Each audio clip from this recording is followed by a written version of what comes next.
Baiklah, assalamualaikum warahmatullahi wabarakatuh. Kembali lagi ya bersama kami. Jadi di sini kami akan sedikit menjelaskan mengenai replikasi DNA dan kromosom.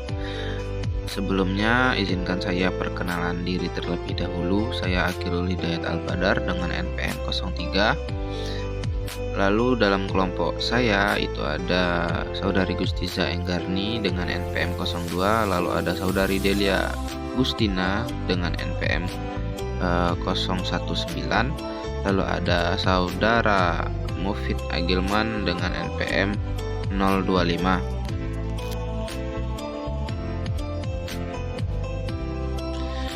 Baik, mungkin langsung saja pada penjelasannya. Yang pertama yaitu mengenai replikasi DNA. Jadi pertama-tama kita harus tahu dulu nih apa itu replikasi DNA.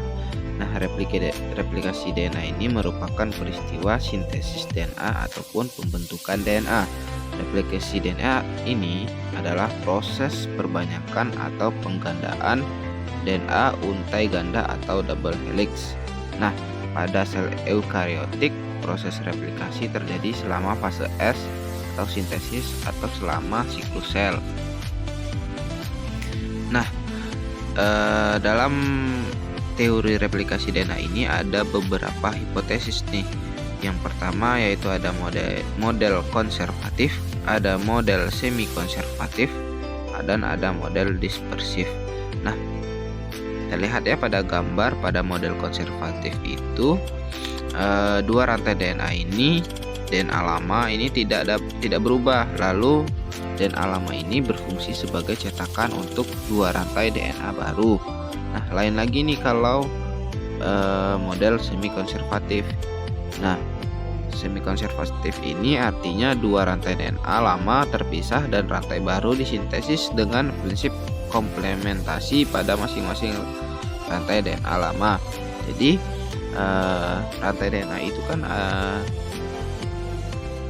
double helix gitu ya. Dia itu akan memisah terlebih dahulu menjadi satu untayan, dan satu untayan ini menjadi template untuk untayan baru nantinya. Nah, lalu ada model dispersif, di mana model dispersif ini berarti beberapa bagian dari kedua rantai DNA lama digunakan sebagai cetakan untuk sintesis rantai DNA baru. Artinya ya, terlihat dalam gambar ya, bahwa untayan double helix ganda DNA itu istilahnya akan memutus-putus. Lalu setelah putus-putus itu putus-putusan untayan DNA itulah yang akan menjadi template untuk untayan DNA baru. Nah, dalam kehidupan sehari-hari atau dalam kehidupan kita itu model replikasinya yaitu ada model semi konservatif. Nah, sini lalu ada beberapa enzim nih mengenai replikasi DNA. Yang pertama ada helikase yang berfungsi memutus ikatan-ikatan hidrogen yang menyatukan kedua untayan DNA sehingga terbentuklah garpu replikasi atau replication fork. Lalu ada single strand binding protein atau SSB yang fungsinya itu mencegah dari pembentukan ulang helix ganda atau hairpin. Nah, jadi pada single strand binding protein itu dia akan megangin nih untayan DNA yang telah dibuka oleh enzim helikase. Jadi untayan DNA itu akan dipegang-pegang nih, sehingga dia akan menciptakan stabilisasi. Nah, kalau nggak dipegang itu takutnya atau khawatirnya untayannya ini akan membentuk ulang helix ganda yang disebut dengan hairpin. Lalu ada enzim topoisomerase yang prinsipnya yaitu mengurangi ketegangan superhelix DNA dengan menciptakan istirahat sementara pada satu atau kedua untai DNA. Nah, ibarat membuka tali yang digulung, maka di kedua sisi tali itu akan terjadi tension atau tegangan. Nah, kalau tegangan ini dibiarkan, nanti tali bisa putus. Begitu juga dengan untaian DNA. Maka disinilah peran enzim topoisomerase untuk mengurangi tegangan tersebut dengan cara memutuskan sementara salah satu untaian atau kedua untaian DNA, sehingga tension dapat berkurang nih. Lalu ada enzim primase yang fungsinya itu mensintesis RNA primer yang pendek. Lalu ada DNA polimerase, DNA yang paling penting ya menurut saya, karena dia ini mengatur pembentukan ikatan fosfodiester antara dua nukleotida yang berdekatan. Jadi DNA polimerase ini fungsinya yaitu untuk mengikat ikatan atau mengikat nukleotida bebas nih.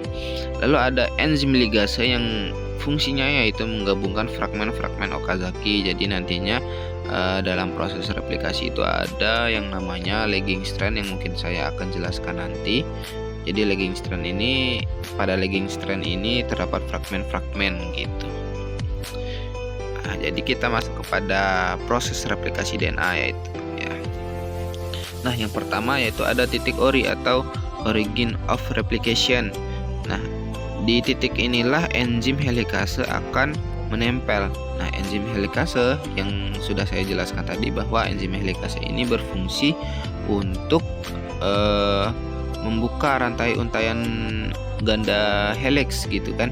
Nah, jadi ketika enzim helikase ini sudah menempel, terlihat pada gambar ya, nanti enzim helikase ini akan bergerak searah dengan arah replikasi, yaitu dari ujung untaian 5 ke ujung untaian 3 untuk membuka untaian ganda gitu. Nah, lalu proses yang kedua yaitu ada enzim primase nih. Enzim primase ini akan mensintesis RNA primer. Nah, jadi proses replikasi ini tidak akan berjalan apabila RNA primernya belum ada gitu. Jadi proses pertama nih setelah pembentukan replication fork oleh enzim helikase yaitu menempelnya enzim primase untuk membentuk RNA primer. Nah, setelah enzim primase itu membentuk RNA primer, nah lalu ada enzim polimerase nih. Enzim polimerase ini akan mengikat ikat nukleotida bebas. Nah, dalam replikasi itu ada dua strand gitu ya, dua untaian. Yang pertama yaitu ada leading strand, ada lagging strand. Nah, pada lagging strand ini arah replikasinya searah dengan pembukaan untaian ganda atau arah replication fork gitu. Jadi dia hanya sekali aja nih RNA primernya dibentuk, sehingga proses replikasinya itu cepat. Nah, lalu ada yang kedua yaitu lagging strand nih. Nah, lagging strand ini arah replikasinya berlawanan oleh pembukaan replication fork. Jadi akan ada banyak enzim primase yang berfungsi ini. Enzim primase itu tadi kan berfungsi untuk membentuk RNA primer. Jadi akan banyak RNA primer sehingga membentuklah yang namanya fragmen Okazaki. Nah, lalu akan RNA primer ini akan dibuang nih oleh enzim polimerase juga. Enzim polimerase akan menghilangkan RNA primer, lalu akan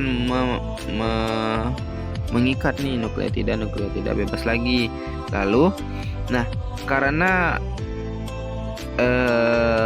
terbentuk fragmen-fragmen ya, artinya ada daerah-daerah yang terputus. Nah, lalu akan ada yang namanya enzim ligase yang telah saya jelaskan tadi, bahwa enzim ligase ini akan menghilangkan nih putusan-putusan ini, hingga nantinya akan terbentuk untaian yang bagus gitu, sudah tersambung-sambung.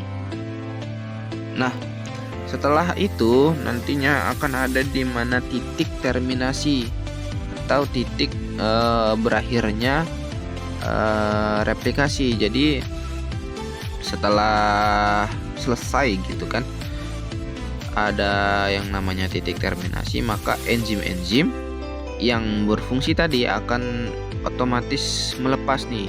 Di sini ada gambar yaitu enzim helikase dan SSB atau single strand binding protein yang akan melepas gitu.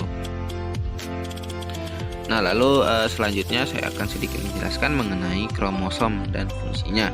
Jadi menurut literatur Ramadhani 2019 menyatakan bahwa kromosom ini terdapat dalam nukleus atau inti sel setiap sel. Lalu menurut Suryo 2008 menyatakan bahwa kromosom adalah benda halus yang berbentuk panjang atau pendek, lurus atau bengkok yang terletak di dalam inti sel.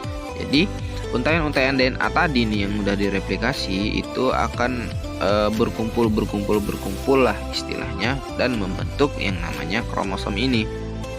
Nah, pada manusia itu setiap sel somatik atau sel tubuh itu berjumlah 46 kromosom atau 23 pasang.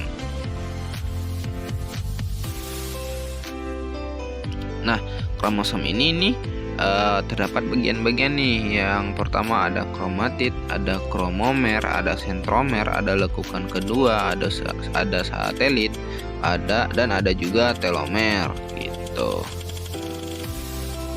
Nah, kromosom ini juga terdapat beberapa macam bentuk nih. Yang pertama ada yang namanya telosentrik. Telosentrik ini letak sentromernya di ujung. Nah, lalu ada akrosentrik.